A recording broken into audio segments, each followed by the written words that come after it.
Hello, and welcome to another episode of Toothless MMA Radio Series Quick Hitters. I'll be your host, John Galloway, and today, as we look at the world of combat sports, I'll be joined by my guest, Steve Montgomery. Steve, John Galloway, Toothless MMA, how's it going today? It's going really well, John. I'm feeling pretty good. How about you? I'm doing great. Thanks for asking. Now, Steve, you're just got signed yesterday to Titan Fighting, and you're already on a card. You're going to be fighting on August 22nd. Who are you fighting? I'm fighting a guy named Joaquin Cleveland, middleweight, real tall, southpaw kickboxer. And how did this fight come about? Was it just something that just got put together, or has this been building a little bit?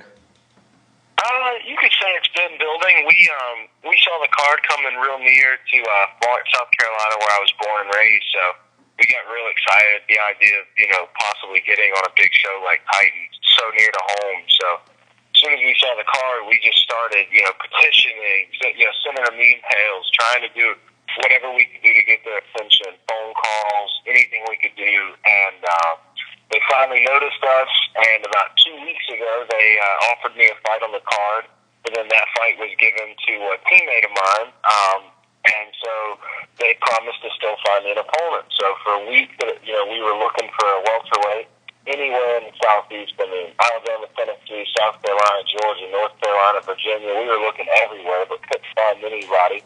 And I told them to start looking for middleweight. I tried at middleweight. It didn't matter. So finally, just Wednesday night, they found me Joaquin Cleveland. So he stepped up and took the fight, and we got it signed and signed, sealed, and delivered. Now, who are you originally supposed to fight on the card? They basically had several people make matchups, and they offered me Bristol Maruge. Okay. And I guess they had already given that fight to Micah Miller when they offered it to me. So once they gave that fight, they just said they'd find me somewhere else, and finally they did. It was looking a little grim for me there for a while. We couldn't find anybody, but we got really lucky and found Joaquin. Now, as you mentioned, Micah is one of your teammates down there at American Top Team. How are things going down there? Everything's going well, man. The training is really, really great. Helping Ben get ready for I can't even think, Matt Riddle, helping Saunders get ready, and he's helping me, and then helping Tyrone Woodley get ready for his fight, and just a lot of good training every day, man. There's always something new to learn or something new to work on. Yeah, I was just talking to Micah the other day. He was telling me how you guys are all working together. Most of you guys have fights coming up. A lot of you guys right on the same card. So what is that like, going into a card where there's 3 or 4 of you guys from the same team going in there? You guys looking to take over? Oh yeah, it's actually, now that I'm on there, it's going to be 5 of us. It's going to be Luis Santos, going to be Micah Miller, Mike Bruno, me, and Ben Saunders, and we're definitely looking to get a clean sweep that night. I mean, it's a lot of hard work, and it's going to be great having the energy there, having all the coaches that'll be there now, and just going to have a lot of good eyes and ears in the corner, in the locker room, and a ton of good energy. It really is going to be hard to stop, man. It's going to be a rough night for our opponent. Now, as you're coming into the fight, what do you know about your opponent? I don't know too much, other than he seems to be a kickboxer. He's southpaw and he's tall. He's got straight punches. And on the ground, I think he's going to be more inclined to do, for jiu-jitsu, he's going to be looking for submissions or looking to get back up. I don't see him coming out trying to wrestle very much. No, you say he's tall. You're 6'4" yourself, so you're not exactly short. No, it's going to be 2 tall guys. Yeah, what's that like? I'm assuming you typically have a pretty good reach advantage going into your fights. What's it going to be like fighting somebody that's similar reach? It's going to be, honestly, I like to call it a welcome change, because usually you've got such tall, not shorter guys, but you have guys that you have to keep on the outside to be advantageous. So it becomes more of a strict game plan when you're fighting shorter guys. You have to keep them outside. Well, with a tall guy, you can mix it up a little more. You can keep him outside because you're around the same height and move around the outside, or you can bulldoze your way in.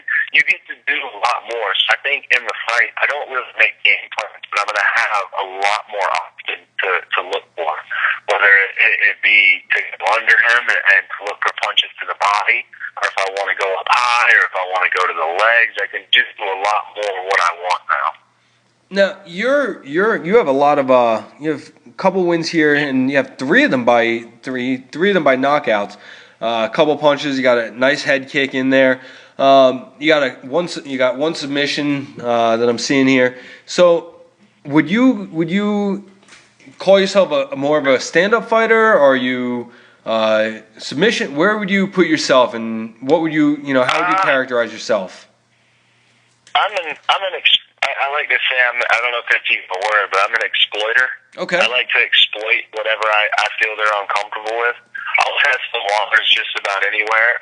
If I've got a guy who really doesn't like the ground, I'll try to torture him there.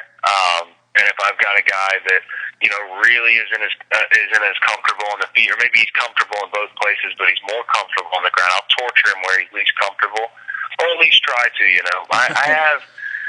I like it. Really all depends.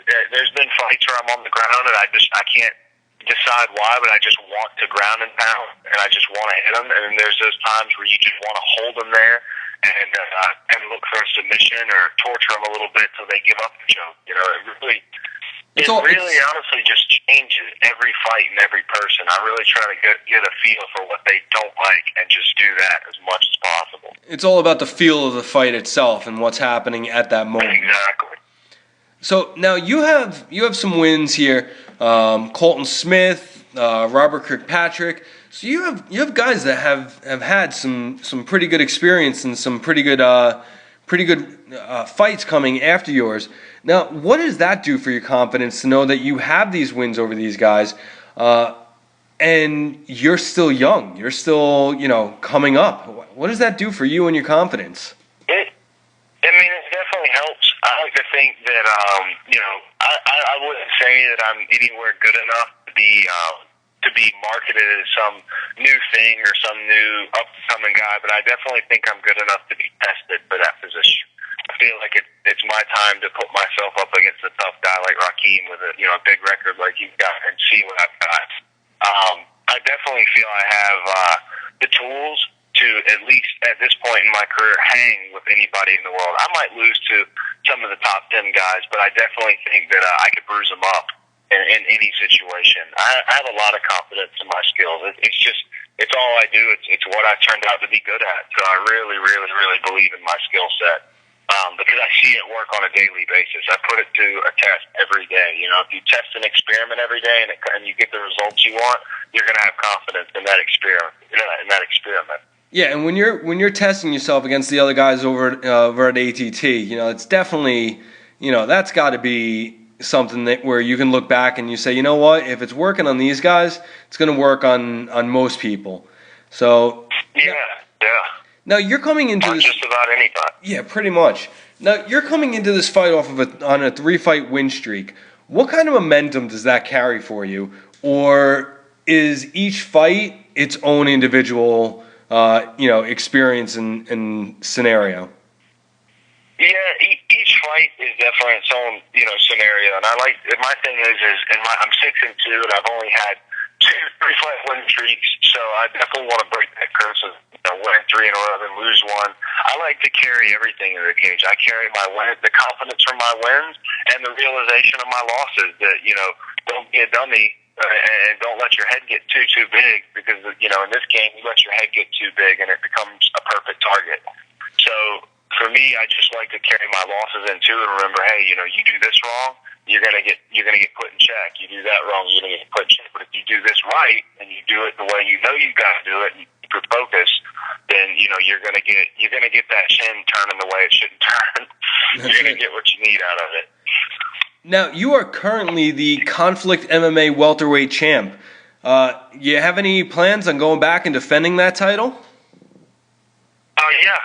October 11th, I've actually got an opponent. I'm fighting Tommy Ghetto Jones for the belt in Savannah, Georgia.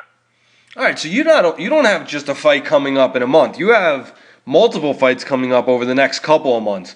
Now, Yeah. so you like staying busy, it seems. Oh yeah, I've had trouble with not staying busy before, whether it be from my own injuries or we've had issues finding fights after a long layoff from injuries. So when I get the chance, I try to stay busy. I had the October 11th fight, but I haven't fought since May, which by October it would have been too long of a lull in action. And Right. I really, the Titan was just the perfect date for me. Hometown, big show. I literally it was a 5-round war trying to get on Titan. I was just my best, so I'm really excited to stay busy and get a fight in August and immediately go defend the belt and the whole event, so all my people from back home can come watch me fight. Now, what do you see happening here with Titan? Not getting past this fight, not looking past your opponent, but where do you see your Titan run going? It's just a great show altogether, I just want to, honestly, I just think it fight by fight. Like, if I was, whether it was Titan or Bellator or the UFC, I could care less if I ever become a world champion.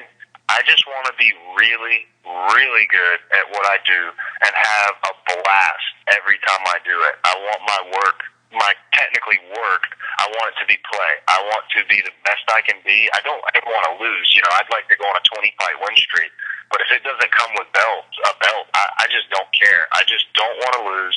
I want to be the best I can be at what I do and have fun every time I do it. So whatever comes from Titan, whether they give me 5 fights in a row and I beat all their best guys and they say, we don't want you as our champion, it's fine with me. I just want to fight. I want to get good fights. I want tough guys, and I want people to think I'm going to lose, and then I go out there and dominate. That's a goal of mine. It's just to be the best me I can be as a fighter. Now, it's interesting that you just said that. Now, do you have a preference to be the favorite or the underdog going into a fight? Any preference there?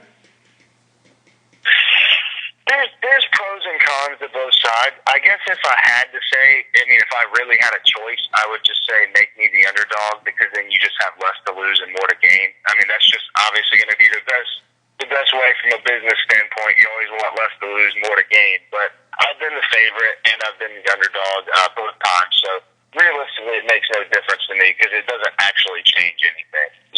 What's going to happen is going to happen. Now, you're a full-time fighter. Clearly, as you just said, if you love what you're doing, what do they say? You never go to work. You never work a day in your life if you love your job. So exactly, work is play. That's it. So being a full-time fighter, you clearly have sponsors that help you out and supporters along the way. Anybody you want to give a quick shout out to? Of course. Definitely my good friend Harley Bobshever and Scott and Lynn and all the team over at Bobshever Wellness Center. Those guys keep my back straight, muscles loose, and they just keep me back in the gym all the time. My best friend Giovanni Bergnoni's Meal Company, Fresh Meal Plan, they keep me fed and just amazing food. And they, package the meals and deliver it to you when you need it. My friend Michael Tobias, the Insurance Academy, he's always done a ton for me, provide me with a place to train. And, my manager Ryan Hayes goes out of his way for me. Let me think, is there anybody? Definitely Garden of Life. They send me great products, and it's all organic, phenomenal supplement. And there's probably a few I'm missing out on, but I have a lot of people that have really gone out of their way to help me, and especially my number one sponsors, my mom and dad, Parker and Warren Montgomery. They've supported me at anything I wanted to do throughout my life. So without them, I wouldn't have made it past the gleam in my dad's eye. That's awesome. You know what? I've asked a lot of fighters, about their sponsors. I've never had anybody give a shout out to their mom and dad. So that's awesome stuff, Steve. I like that. Oh yeah, they're gonna be like my belt. They got it on their fireplace. Anytime I want a belt, they can have it. It means a lot more to them than it does to me. That's awesome. So now I gotta ask you, what's with the Weasel? What's with the nickname? All right, I'll put it in a quick synopsis. when we were little kids, all my friends in the neighborhood had a bunch of little kids. They were almost like a little gang. And they were always doing bad stuff. And anytime they were doing bad stuff, I was always the one with common sense who really was just kind of there because they were my friends. So I would always leave earlier and run earlier whenever trouble came, like cops or people who were mad. And so they're like, dude, anytime, they always got in trouble, and I never did. And they were like, you're the weasel, man. You always sneak out. You weaseled out of it. And so then I started training. And I was really skinny, and big guys would just, crush me, get me nasty, and just be putting all their weight on me, and put me in chokes. And I was always able to squeeze out by a hair. So they were like, "You're just like a skinny rodent. You're a freaking weasel." So I became the weasel, and then I came to top team, and I can be awkward sometimes. So I was a little uncomfortable around all the new people, and there's big names in the game that I'd seen coming up. So I would get real uncomfortable and say weird things, and they just started calling me a creep or a creepy, and the two nicknames just came together, and it became the Creepy Weasel. Nice. As long as you didn't give it to yourself. That's it. So the fight's going to be on CBS Sports for Titan FC 29 on August 22nd. For the people that don't have an opportunity to see it or can't see it, where can they follow you on social media so they see how you went and what else you got going on in your life? Oh, definitely. You can either go to facebook.com/creepyweasel. Instagram, I'm the Creepy Weasel. And on Twitter, I'm Weasel Steve. And I also have a pretty cool little website with a lot of little videos on it from the training, and a 45-minute long video about all the guys at American Top Team. It's called Every Day is a Monday, MMA.com. Or you can just go to YouTube and type in youtube.com/thecreepyweasel, and you'll find all my videos on my channel. Awesome. Well, that's going to wrap up another episode of Toothless MMA radio series Quick Hitters. I'd like to extend a big thank you to today's guests for joining us. For Steve Montgomery, this is John Galloway, and we are tapping out.